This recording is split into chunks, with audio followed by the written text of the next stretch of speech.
Hello and welcome to another episode of the Lily and Sam Show. Thank you for joining us. Sam has moved into her new home and is packing and taking care of the little peanut.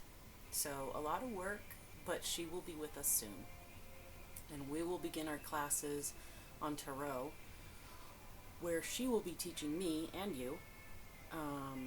We'll explore the meanings of each card. So 78 shows for sure. And we'll really dive into the divination aspects of all of that. In the meantime, I've decided for this episode to do a deep dive into two of my favorite entities, Lilith and Nott.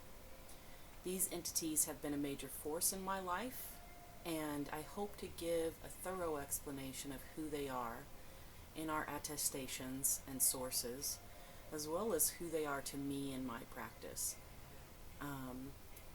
These two entities are powerful, feminine entities, and near and dear to my heart.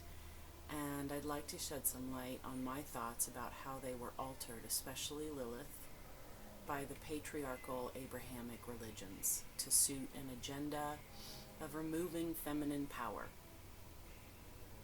I really do not wish to insult or degrade anyone's choice of religion or path, but please know, if you are of an Abrahamic faith, some of this might be triggering for you.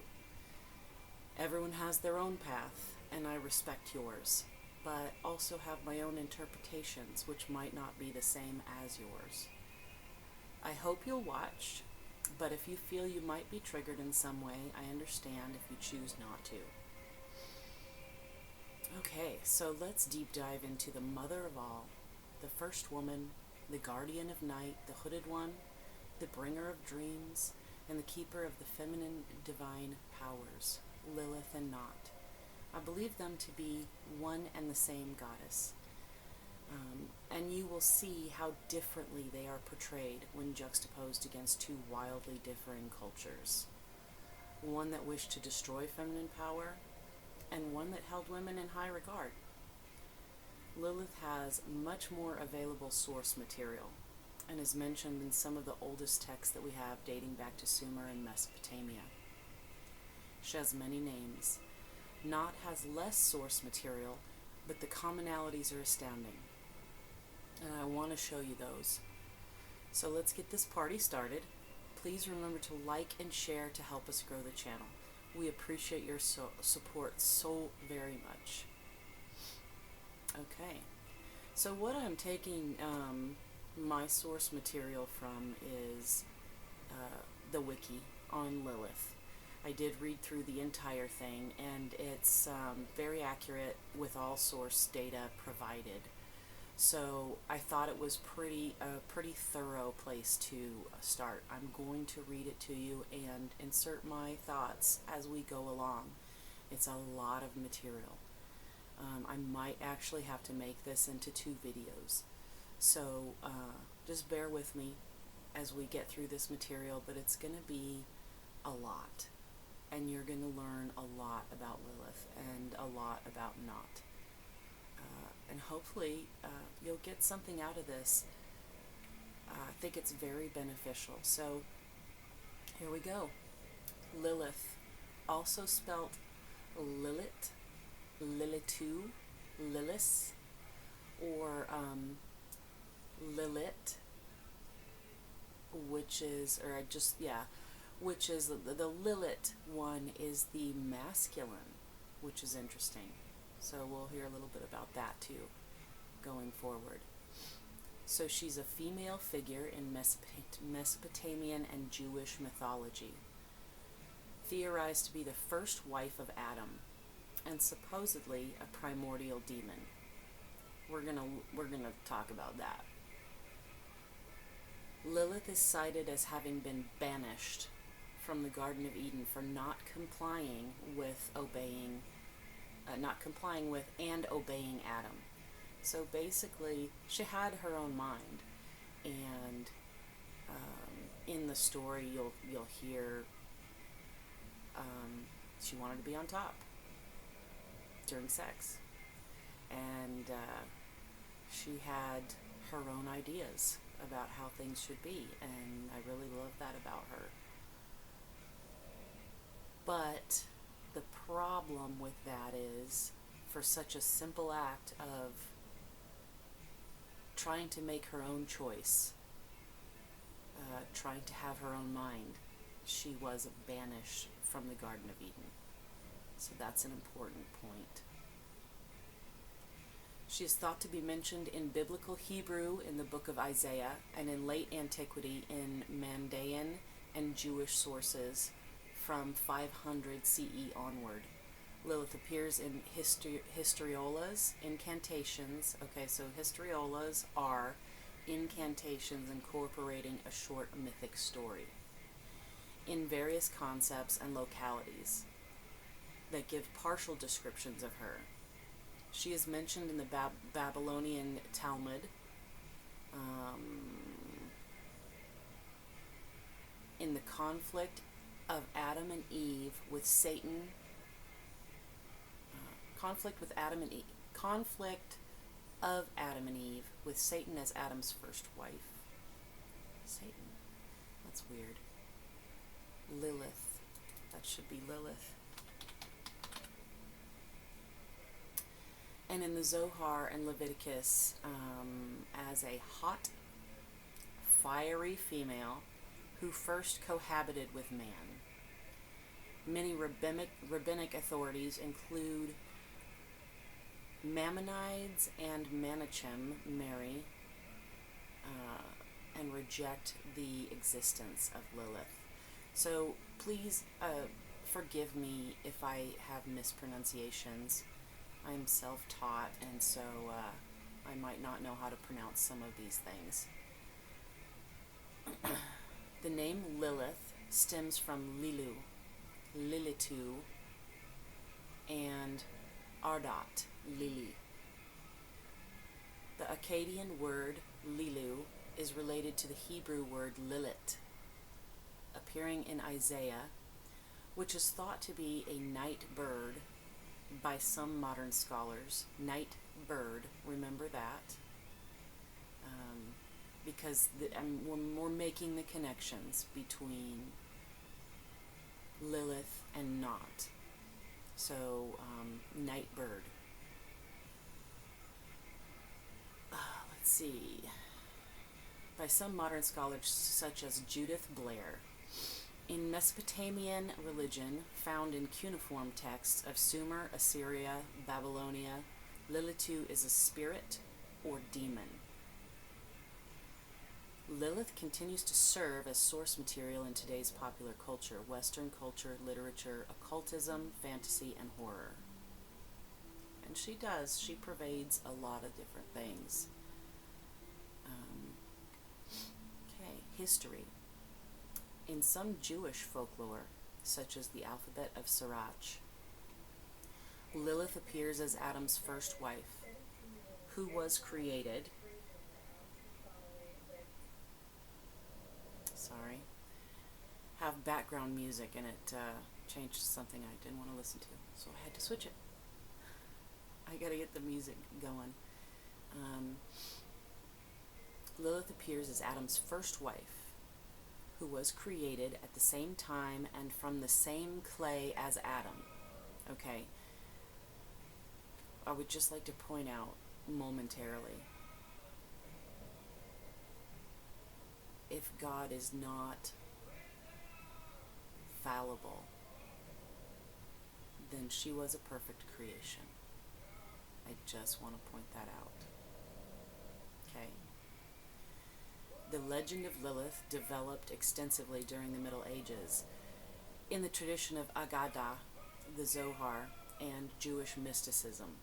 For example, in the 13th century writings of Isaac ben Jacob HaKohen, Lilith left Adam after she refused to become subservient to him, and then would not return to the Garden of Eden after she had coupled with the archangel Samael. We'll talk a lot about him too.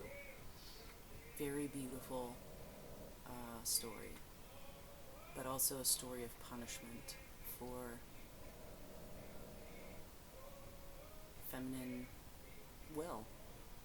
punishment for feminine will. That's what I would say. Interpretations of Lilith found in later Jewish materials are plentiful, but little information has survived relating to the Sumerian, Assyrian, and Babylonian views of this class of demons. Recent scholarship has disputed the relevance of two sources previously used to connect the Jewish Lilith to an Akkadian Lilitu, the Gilgamesh Appendix, and the Arslan Tash amulets. See below for the description of these two problematic sources. They do want to separate Lilith from any other descriptions of her that might make the situation different, that might change how people see her. So that's important to remember also. In Hebrew language texts, the term Lilith or Lilith, translated as night creatures or night monster, night hag, or screech owl.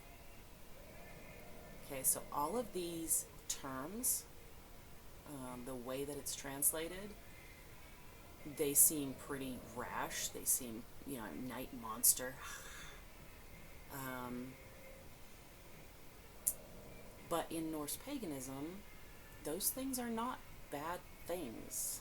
Screech owl, night monster, night hag, those are not considered bad things. So that's just something to keep in mind also. First occurs in a list of animals in Isaiah. Lilith reference does not appear in most common Bible translations, such as KJV and NIV. Commentators and interpreters often envision the figure of Lilith as a dangerous demon of the night, who is sexually wanton. God forbid that women are sexually wanton or would like to have sex. That's bad. Evil. Vile whores, and who steal babies in the darkness. This is another thing I have a big problem with. It is attributed to her that she steals and chokes the life out of newborn children, newborn babies. Now, considering her story, I feel like that would be the farthest thing from something that she would do. The farthest thing. She has a heartbreaking story, and so some of these things I very much disagree with and believe strongly that they were put in to make her a horrifying creature, when in reality she is the one that was abused. Okay, moving on. Jewish incantation bowls and amulets from Mesopotamia from the 1st to the 8th centuries identify Lilith as a female demon and provide the first visual depictions of her. Etymology. In the Akkadian language of Assyria and Babylonia, the terms Lili and Lilitu mean spirits.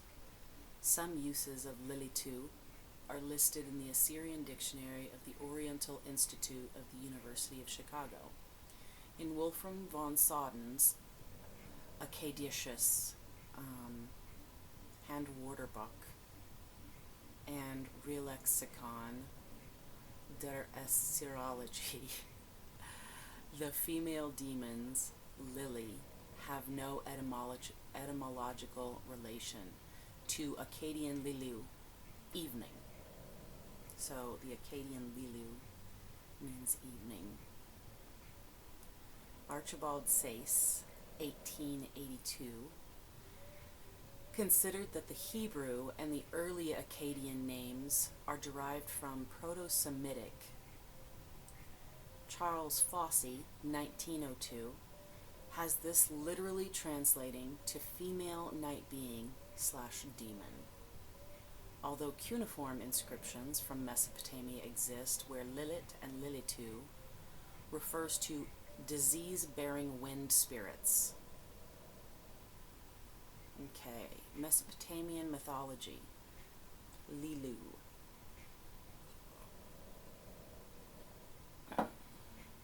The spirit in the tree in the Gilgamesh cycle. Samuel Noah Kramer, 1932, published in 1938, translated Ki Skil Lil Aki as Lilith. In the tablet of Gilgamesh, dated 600 BC. Tablet is not part of the Epic of Gilgamesh, but is a later Assyrian-Akkadian translation of the latter part of the Sumerian Epic of Gilgamesh. That's tricky. There's a lot right there. The Ki Sikil Lil Ake is associated with a serpent and a zoo bird. In Gilgamesh, Enkidu, and the Netherworld, a hulapu tree grows in Inanna's garden in Uruk, whose wood she plans to use to build a new throne. After 10 years of growth, she comes to harvest it and finds a serpent living at its base, a zoo bird raising young in its crown, and that a Kiksikil Lil Laki made a house in its trunk. Gilgamesh is said to have killed the snake, and then the zoo bird flew away to the mountains with its young, while the Kiksikil Lil Laki fearfully destroys its house and runs for the forest. Okay, so an attack on the demon. She didn't attack. He attacked. Identification of the Ki Saki Lil Lake as Lilith is stated in the Dictionary of Deities and Demons in the Bible, 1999. According to a new source from late antiquity, Lilith appears in a Mandean magic story where she is considered to represent the branches of a tree with other demonic figures that form other parts of the tree, though this may include multiple Liliths. So this is interesting that there are multiple Liliths in some of these really ancient sources. Suggested translations for the tablet Spirit in the Tree include Ki Sikil as sacred place, Lil as spirit, and Lil Lake as water spirit, but also simply owl, given that the Lil is building a home in the trunk of the tree. She is associated with owls frequently. The connection between Gilgamesh, Ki Sikil Lil Lake, and the Jewish Lilith was rejected on textual grounds by Sergio Rabinici, 1978. The bird-footed woman in the Burney Relief. Burney Relief, Babylon, 1800 to 1750 BC. Kramer's translation of the Gilgamesh fragment was used by Henry Frankfurt, 1937, and Emil Kraling, 1937, to support identification of a woman with wings and bird feet in the disputed Burney Relief, as related to Lilith. So she is frequently pictured with bird feet. Frankfurt and Kraling identified the figure in the relief with Lilith. Today, the identification of the Burney Relief with Lilith is questioned. Modern research has identified the figure as one of the main goddesses of the Mesopotamian pantheons, most probably Ereshkigal. Ereshkigal has also been associated with Lilith. Like I said, she has many names. But the figure is more generally identified as the goddess of love and war. Once again, very important things, love and war. Thorkild Jacobson identified the figure as Inanna in an analysis based on the existence of symbols and attributes commonly recognized to the goddess and on textual evidence. Okay. The Arslan Tash Amulets. The Arslan Tash amulets are limestone plaques discovered in 1933 at Arslan Tash, the authenticity of which is disputed. William F. Albright, Theodore H. Gaster, and others accepted the amulets as pre-Jewish source, which shows that the name Lilith already existed in the 7th century BC, but Torskinner, 1947, identified the amulets as a later Jewish source. Sometimes it's hard to, and then new stuff comes up and the things are reevaluated, and it's hard to tell what era or what age the material archaeology is from, so you get people fighting back and forth about it. No, you. So, you know, more information comes available, the more it gets studied, and the more new things are found. Okay. In the Hebrew Bible, the word Lilith, or Lilith, only appears once in the Hebrew Bible, in a prophecy regarding the fate of Edom. Most other nouns in the list appear more than once, and thus are better documented, with the exception of another hapax legomenon. The word kippaz. The reading of scholars and translators is often guided by a decision about the complete list of 8 creatures as a whole, quoting from Isaiah 34. Her nobles shall be no more, nor shall kings be proclaimed there. All her princes are gone. Her castles shall be overgrown with thorns, her fortress with thistles and briars. She shall become an abode for jackals and a haunt for ostriches. Ostriches are cute. Wild cats shall meet with desert beasts. Satyrs shall call to one another. There shall the Lilith repose, and find for herself a place to rest. There the hoot owl shall nest and lay eggs, hatch them out, and gather them in her shadow. Taking care of owls. Keep that in mind, the whole owl thing. There shall the kites assemble, none shall be missing its mate. Look in the book of the Lord and read, no one of these shall be lacking, for the mouth of the Lord has ordered it, and his spirit shall gather them there. Interesting. It is he who cast the lot for them, and with his hands he marks off their shares of her. They shall possess her forever and dwell there from generation to generation. So that sounds like a prison. And it also sounds like he's selling off her body. So that's always positive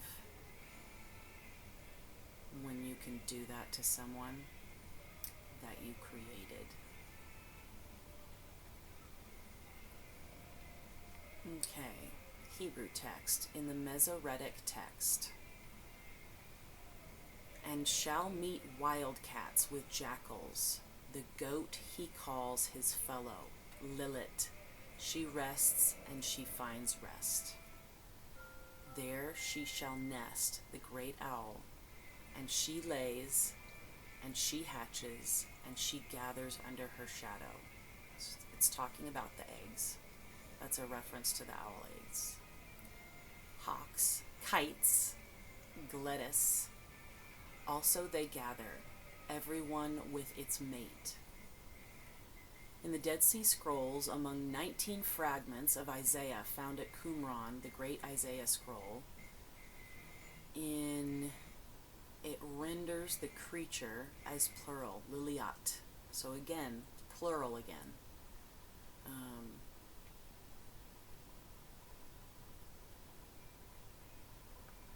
Eberhard Schrader, 1875, and Moritz Abraham Levy, 1855, suggest that Lilith was a demon of the night.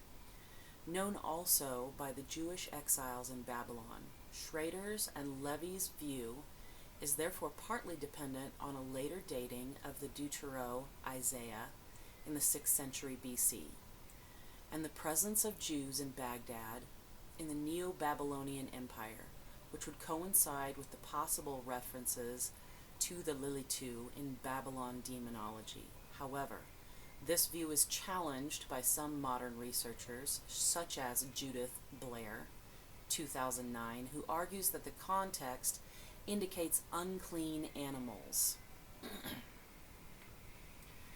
Greek version.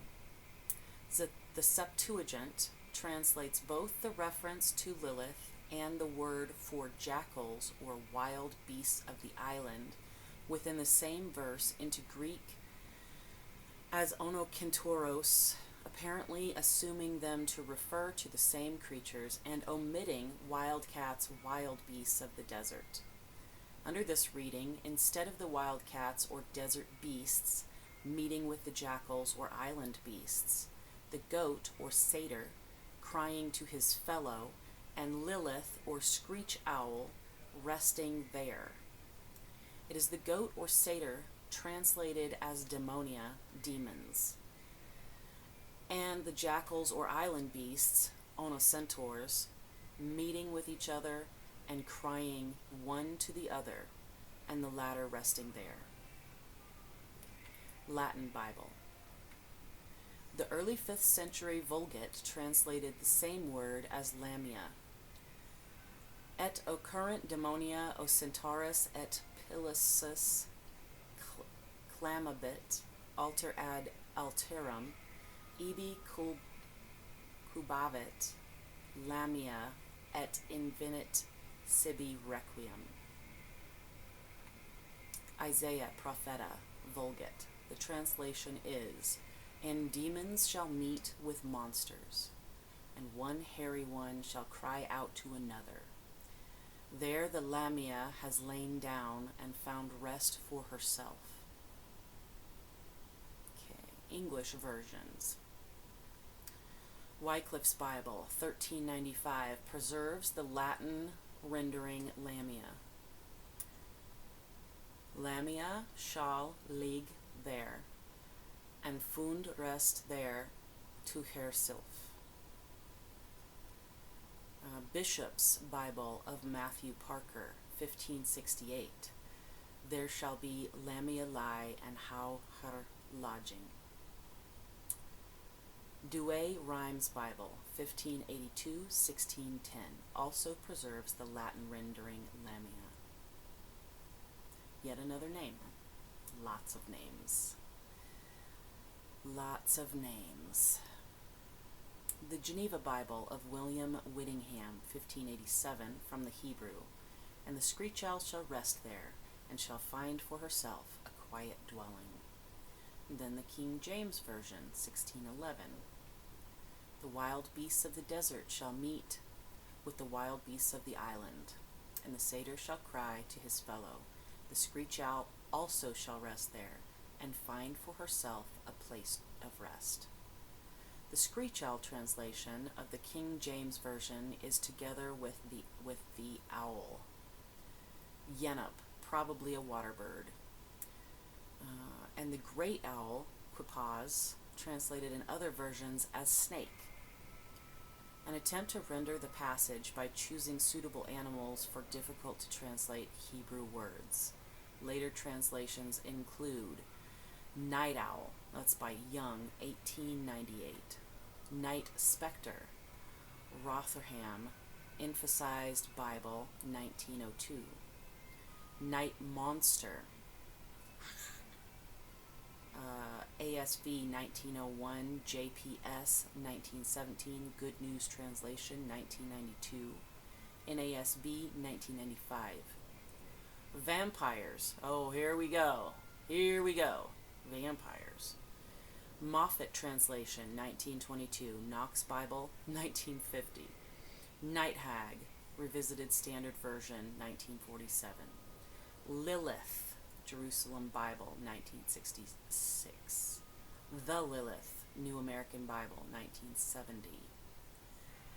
Lilith, New Revised Standard Version, 1989. The Night Demon Lilith, Evil and Rapacious. Oh, for fuck's sake.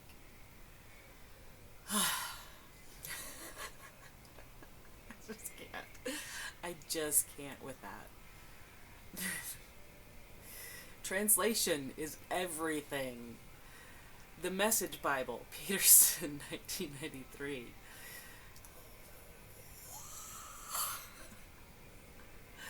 Night Creature, New International Version, 1978. New King James Version, 1982. New Living Translation, 1996. Today's New International Version. Night Jar, New World Translation of the Holy Scriptures, 1984. Night Bird, English Standard Version, 2001. Night Bird, NASB, 2020. Nocturnal Animals, New English Translation, Net Bible. Jewish tradition, major sources in Jewish tradition regarding Lilith in chronological order include. Okay. 4010 BC Dead Sea Scrolls, 200 Mishnah, 500 Gemara of the Talmud, 700 to 1000 the Alphabet of Ben Sira, 900 Midrash Abkir, 1260 Treatise on the Left Emanation, Spain, 1280 Zohar, Spain. Okay, now Dead Sea Scrolls. I gotta get fixed up here. Dead Sea Scrolls contain one indisputable reference to Lilith in the Song of the Sage. And I, the instructor, proclaim his glorious splendor so as to frighten and to terrify all the spirits of the destroying angels, spirits of the bastards, demons, Lilith, howlers, and desert dwellers, and those which fall upon men without warning to lead them astray from a spirit of understanding and to make their heart their desolate during the present dominion of wickedness and predetermined time of humiliations for the sons of light, by the guilt of the ages of those smitten by iniquity, not for eternal destruction, but for an era of humiliation for transgression. Humiliation for transgression. Photographic reproduction of the great Isaiah scroll, which contains a reference to plural Liliot, as with the Masoretic text of Isaiah, and therefore unlike the plural Liliot or Lilioth, the Isaiah scroll Lilith Lilith is singular. This liturgical text both cautions against the presence of supernatural malevolence and assumes familiarity with Lilith, distinct from the biblical text. However, this passage does not function under any socio-political agenda, but instead serves the same capacity as an exorcism and songs to disperse demons. The text is thus, to a community deeply involved in the realm of demonology and exorcism hymn. Joseph M. Baumgarten, 1991, identified the unnamed woman of the seductress as related to the female demon.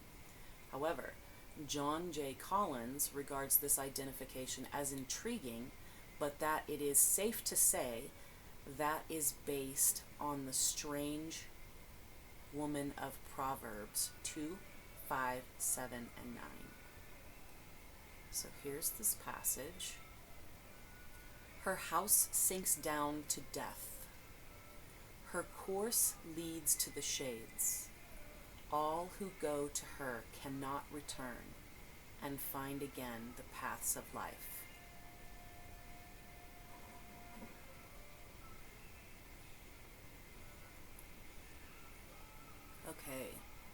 doors. Her gates are of death and form the entrance of the house. She sets out towards Sheol. None of those who enter there will ever return, and all who possess her will descend to the pit. And then I've got a little notation here. So if you're reading this, it says, all who possess her will descend to the pit. Who possessed her? Who has possessed her in the stories? Those that God condemned, or I shouldn't say condemned, that offered her body up. Adam and Samel, who is referred to, Samel is referred to as God's right hand. It's not Lucifer, it's Samel, is God's right hand, the poisoner, the one who does all of God's dirty deeds. So are these people going to descend to the pit? I just have to wonder about that. Okay. Early rabbinic literature. Lilith does not occur in the Mishnah. There are 5 references to Lilith in the Babylonian Talmud, in Gemara, on 3 separate tractates of the Mishnah. Rav Judah, citing Samuel, ruled, if an abortion had the likeness of Lilith, its mother is unclean by reason of the birth, for it is a child even if it has wings. It's the Babylonian Talmud on the tractate Niddah 24b. So that's interesting right there. Some more condemning of women for basically being sick, having difficulty, bearing a child stillborn. That's your fault. And that child was Lilith, and now you're unclean. So a lot more condemnation of women who are actually in need. Not a lot of sympathy. So that's your bad. If you had a stillborn child, that's your bad. And you're dirty. Just hate it. Makes me so mad. Patriarchal bullshit. We moved away from a joint spirituality to a singular spirituality that only included men. And women were an afterthought. Women were trouble. They were bad. They were evil. They were vile. And Lilith is a perfect example of how this happened in her sources. Okay, expounding upon the curses of womanhood. In the Bariata, it was taught, women grow long hair like Lilith. So, bad. Don't do it. Sit when urinating like a beast. Like a beast. Because you sit to go pee. And serve as a bolster for her husband.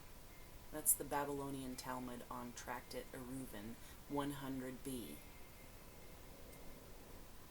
Okay, for Gira he should take an arrow of Lilith and place it point upwards and pour water on it and drink it.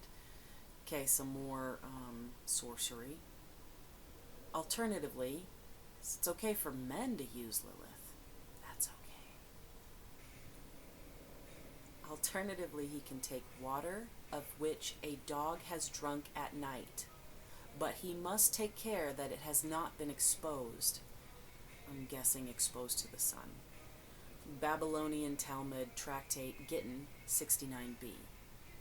In this particular case, the arrow of Lilith is most probably a scrap of meteorite or a fulgurite, colloquially known as petrified lightning, and treated as antipyretic medicine.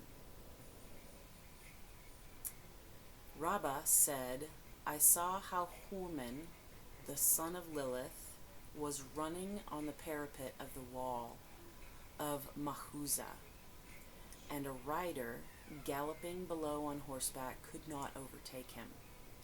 Once they saddled him 2 mules which stood on 2 bridges of the Rognog, and he jumped from one to the other, backward and forward, holding in his hands 2 cups of wine, pouring alternately from one to the other, and not a drop fell to the ground." Babylonian Talmud Tractate Bava Bathra 73a and b. Horman, who is mentioned here as the son of Lilith, is most probably a result of a scribal error, and the word Hormiz attested in some of the Talmudic transcripts. The word itself, in turn, seems to be a distortion of Ormuzd, the Zoroastrian deity of light and goodness. Her son is the Zoroastrian deity of light and goodness. Okay, bad mom. If so, it is somewhat ironic that Ormuzd becomes here the son of a nocturnal demon. Yeah, very weird. Our Hanina, see, they make these changes.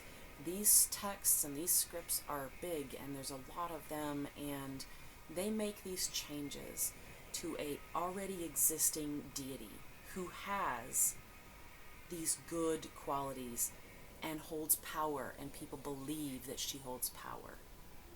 And then you take that power away and you make her something horrible, but you can't seem to weed out all of the goodness out of everything. You miss things. So there's a lot to think about when you're going over these texts and what they actually say and what they mean. You know, so let's see. Our Hanina said, "One may not sleep in a house alone, in a lonely house, and whoever sleeps in a house alone is seized by Lilith." Babylonian Talmud on Tractate Shabbath 151b.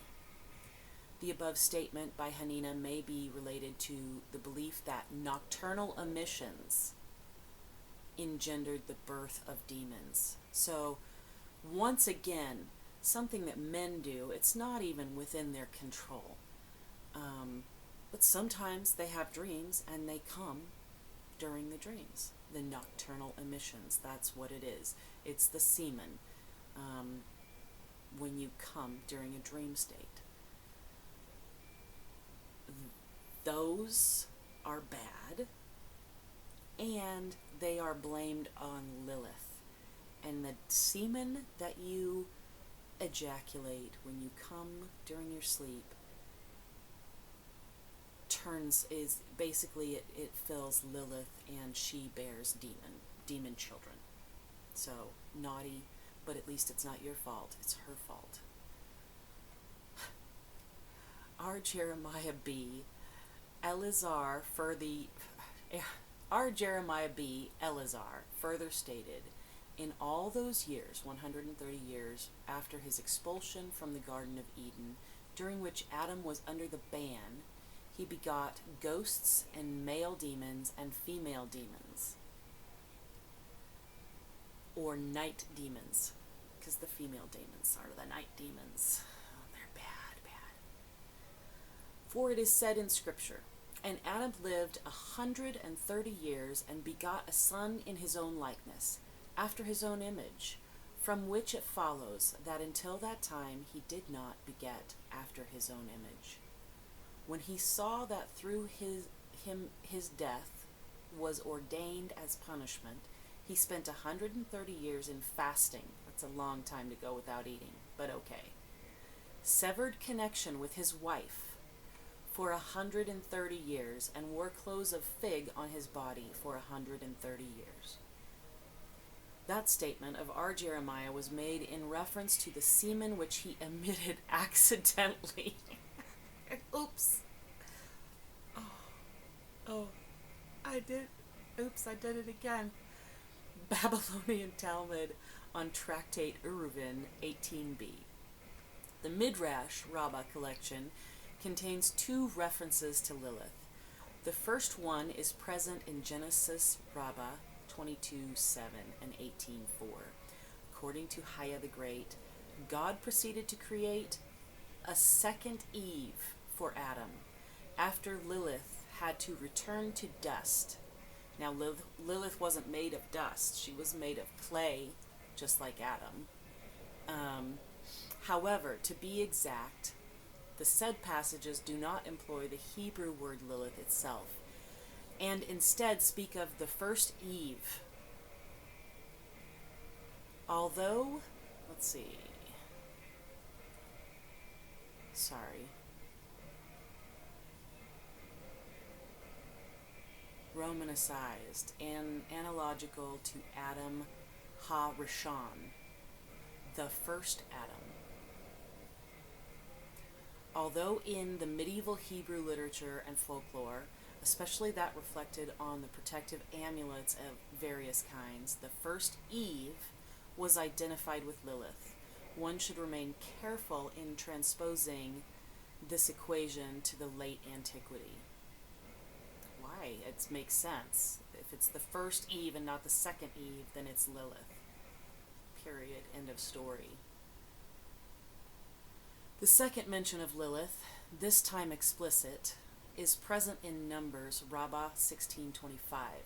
The Midrash develops the story of Moses' plea after God expresses anger at the bad report of the spies.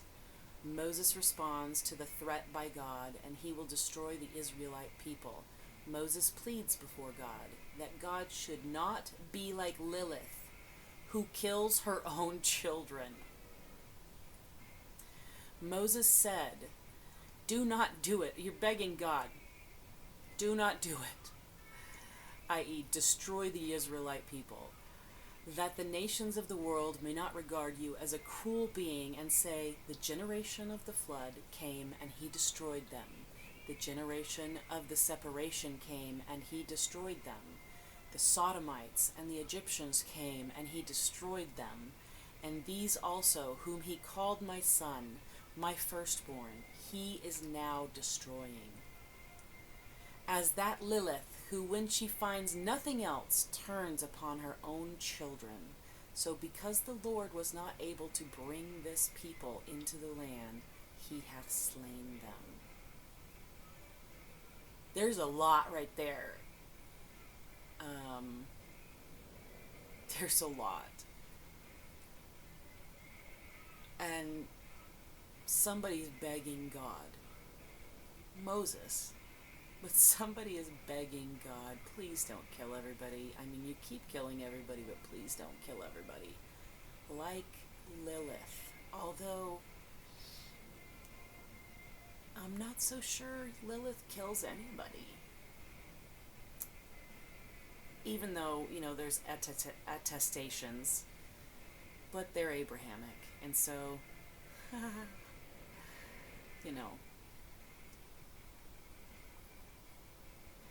Okay, incantation bowls. Incantation bowl with an Aramaic inscription around a demon. From Nippur, Mesopotamia, 6th to 7th century. An individual Lilith, along with Bagdana, king of the Liliths. So there's that Liliths. And it's king of the Liliths. One of the demons to feature prominently in protective spells in the 80 surviving Jewish occult incantation bowls from Sassanid Empire Babylon, 4th to 6th century AD, with influence from Iranian culture. These bowls were buried upside down below the structure of a house or on the land of the house in order to trap the demon or demoness. Almost every house was found to have such protective bowls against demons and demonesses. Inside the center, the center of the inside of the bowl depicts Lilith, or the male form, Lilith. So when you say Lilith, you're talking about a male form of Lilith. Surrounding the image is writing in spiral form. The writing often begins at the center and works its way to the edge. The writing is most commonly scripture or references to the Talmud. The incantation bowls, which have been analyzed, are inscribed in the following languages: Jewish, Babylonian, Aramaic, Syriac, Mandaic, Middle Persian, and Arabic. Some bowls are written in a false script which has no meaning. That we know of. The correctly worded incantation bowl was capable of warding off Lilith or Lilith from the household. Lilith had the power to transform. I would like to point something out. If they were warding or protecting themselves from Lilith or any entity, I want you to know and understand that magically protection spells are the strongest spells, and the weakest individual can create a protection spell for themselves, or a ward or a talisman, and it will protect you, no matter how new you are. Protection is protection, and nothing can get through that. Doesn't matter how powerful it is. So I just wanted to point that out since we're talking about this. Lilith had the power to transform into a woman's physical features, seduce her husband, and conceive a child. However, Lilith would become hateful toward the children born of the husband and wife and would seek to kill them.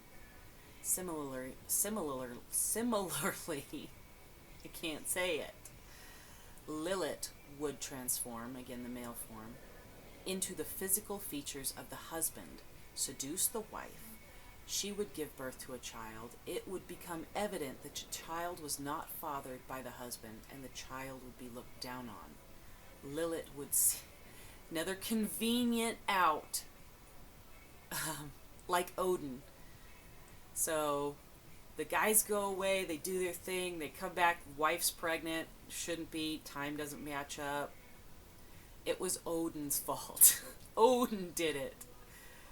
Lilith did it. Lilith would seek revenge on the family by killing the children born to the husband and wife. Key features of the depiction of Lilith or Lilith include the following. The figure is often depicted with arms and legs chained, indicating the control of the family over the demoness or demon. The demon is depicted in a frontal position with the whole face showing. The eyes are very large, as well as the hands if depicted. The demon is entirely static. One bowl contains the following inscription, commissioned from a Jewish occultist to protect a woman called Roshanoi and her husband from Lilith. Thou Liliths, male Lily and female Lilith, hag and ghoul, I adjure you by the strong one of Abraham, by the rock of Isaac, by the Shaddai of Jacob, by Yah HaShem, by Yah his memorial, to turn away from this Roshanoi BM and from Granani BM, her husband.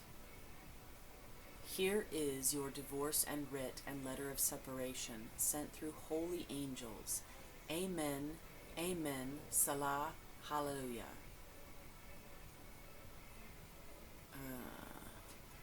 So stay away from me and my husband, Lilith.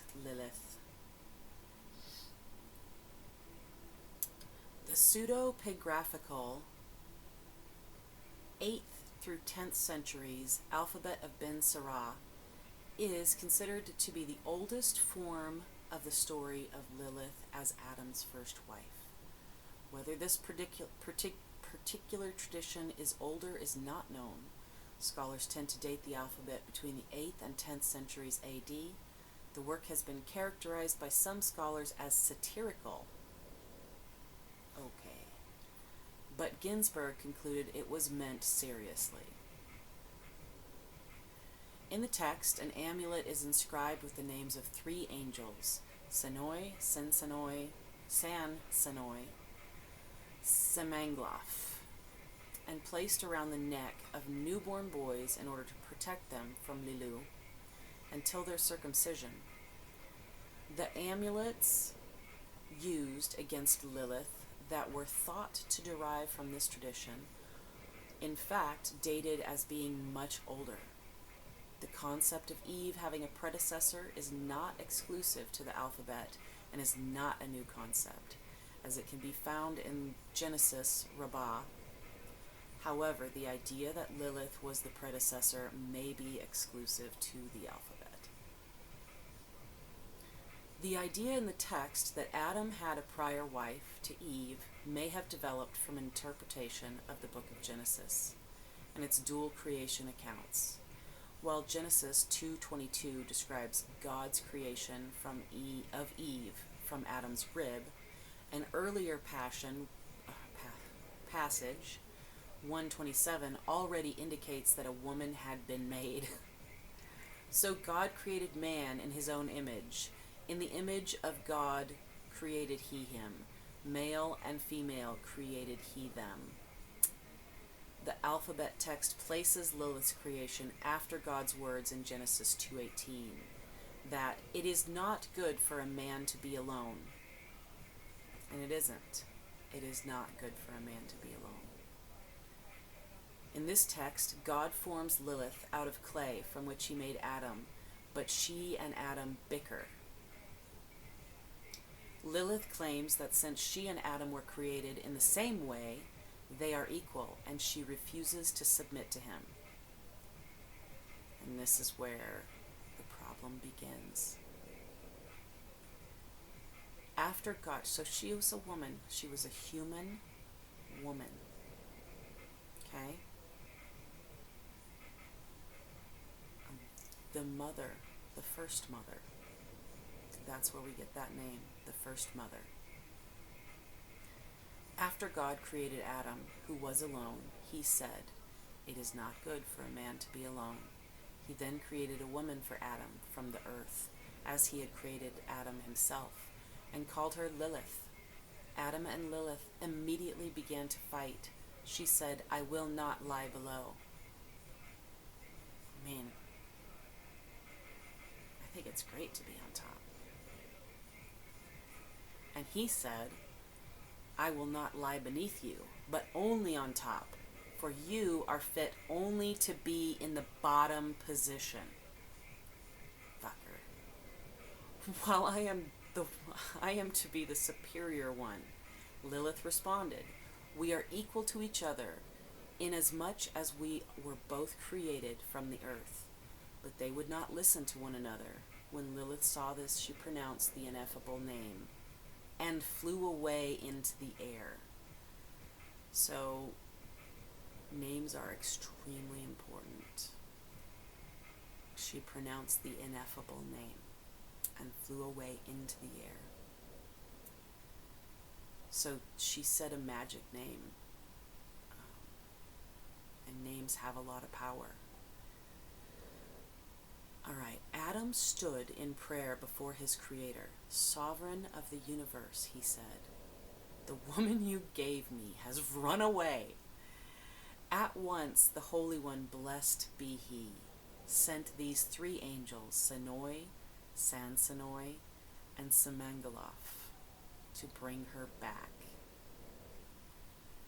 Said the Holy One to Adam, "If she agrees to come back, what is made is good. If not, she must permit 100 of her children to die every day."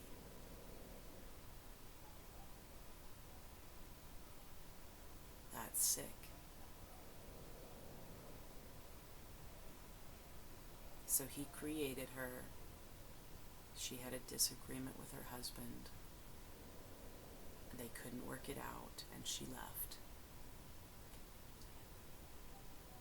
And if she doesn't come back, she is condemned in a horrific way for a first mother. The angels left God and pursued Lilith, whom they overtook in the midst of the sea, in the mighty waters wherein the Egyptians were destined to drown. They told her God's word, but she did not wish to return. The angels said, "We shall drown you in the sea." "Leave me," she said. "I was created only to cause sickness to infants. If the infant is male, I have dominion over him for 8 days after his birth, and if female, for 20 days. She's furious with rage. And she's very powerful. When the angels heard Lilith's words, they insisted she go back, but she swore to them by the name of the living and eternal God, "Whenever I see you or your names or your forms in an amulet, I will have no power over that infant." She also agreed to have 100 of her children die every day. Accordingly, every day 100 demons perish, and for the same reason, we write the angels' names on the amulets of young children. When Lilith sees their names, she remembers her oath. So she made an oath. That is another connection to Norse paganism and Nott. And the child recovers. The background and purpose of the alphabet of Ben Sira is unclear. It is a collection of stories about heroes of the Bible and Talmud. It may have been a collection of folk tales, a refutation of Christian, Karaite, and other separatist movements. Its content seems so offensive to contemporary Jews that it was even suggested that it could be an anti-Jewish satire, although in any case the text was accepted by the Jewish mystics of medieval Germany. Adam clutches a child in the presence of the child snatcher Lilith. Oh, that was a painting, a fresco by Filippino Lippi. The alphabet of Ben Sira is the earliest surviving source of the story, and the conception that Lilith was Adam's first wife became only widely known in the 17th century lexicon, Talmudicon, of German scholar Johann Buxtorf.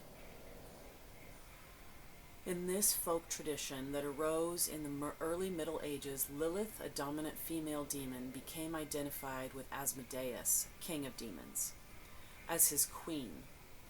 So Asmodeus would be another name for Samael. I've got to move around sometimes, rearrange. Okay.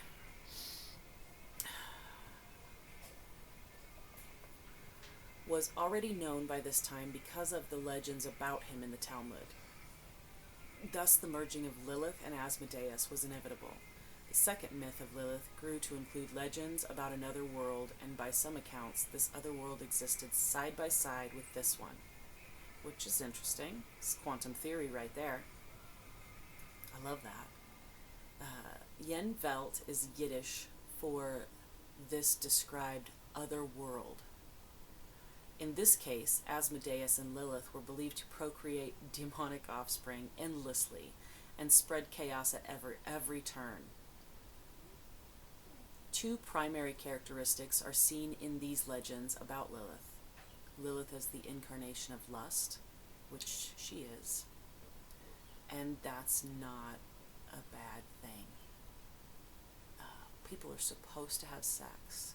They are supposed to desire each other. Men and women are supposed to make love and experience the feelings of lust.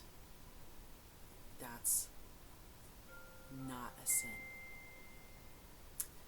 Causing men to be led astray, and Lilith as a child-killing witch who strangles helpless neonates. These two aspects of Lilith legend seem to have evolved separately. There is hardly a tale where she encompasses both roles, but the aspect of the witch-like role that Lilith plays broadens her archetype, the destructive side of witchcraft. That's another thing they wanted to stamp out. So, take Lilith and do that. Such stories are commonly found among Jewish folklore. The influence of rabbinic traditions. Although the image of Lilith of the alphabet of Ben Sirah is unprecedented, some elements in her portrayal can be traced back to the Talmudic and Midrashic traditions that arose around Eve. First and foremost, the very introduction of Lilith to the creation story rests on the rabbinic myth, prompted by the two separate creation accounts in Genesis, that there were two original women. A way of resolving the apparent discrepancy between these two accounts was to assume that there must have been some other first woman, apart from the one later identified with Eve. The rabbis noting Adam's exclamation, "This time, Zat Hapanam, this is bone of my bone and flesh of my flesh," took it as an intimation that there must already have been a first time. According to Genesis, Adam was disgusted upon seeing the first woman full of discharge and blood, and God had to provide him with another one. The subsequent creation is performed with adequate precautions. Adam is made to sleep so as to not witness the process itself. That's the Sanhedrin. And Eve is adorned with fire jewelry, Genesis Rabbah, and brought to Adam by the angels Gabriel and Michael. However, nowhere do the rabbis specify what happened to the first woman, leaving the matter open for further speculation. This is the gap into which the later tradition of Lilith could fit. Second, this new woman is still met with harsh rabbinic allegations. Again playing on the Hebrew phrase Zat Hapanam, Adam, according to the same Midrash, declares, "It is she, Zat, who is destined to strike the bell, Zog, and to speak in strife against me. As you read a golden bell, Pan Aman, and a pomegranate." Pomegranate is associated deeply with love and passion. "It is she who will trouble me, Mephamantanai, all night." You wish.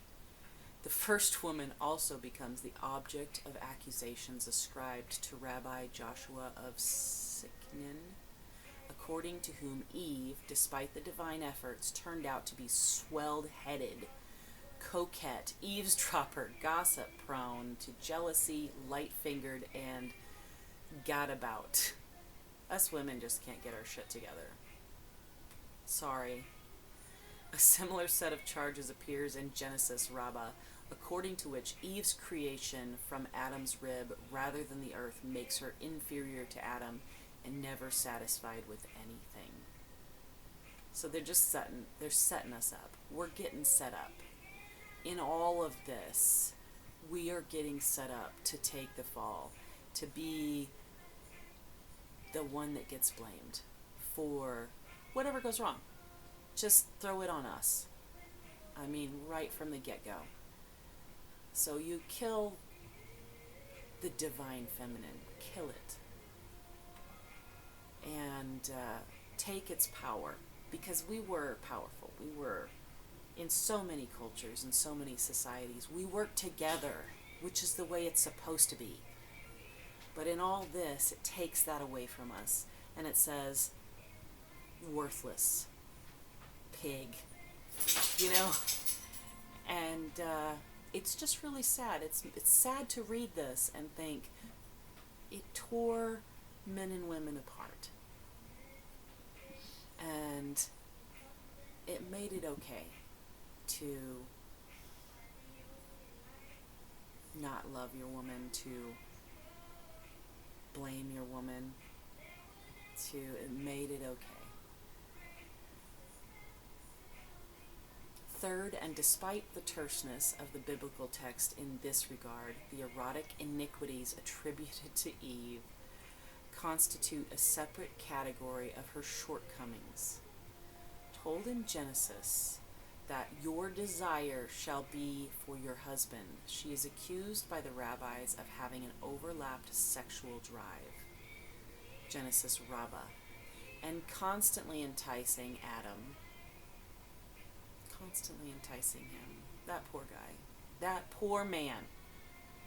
However, in terms of textual popularity and dissemination, the motif of Eve copulating with the primeval serpent takes priority over her other sexual transgressions. Despite the rather unsettling picturesqueness of this account, it is conveyed in numerous places. Genesis Rabbah, the BT Sota, Shabbat, Yavamot, and Avodah Zarah. And the Kabbalah is next. I am going to stop right here because I need a little break.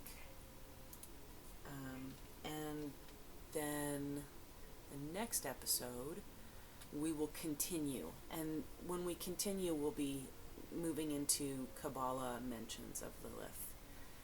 So again, please like, share, comment, help us to grow the channel. And next episode we'll be talking about the Kabbalah, and we'll move forward through probably the rest of Lilith, and then we'll stop, and then the last part of this will be Nott, and I'll draw some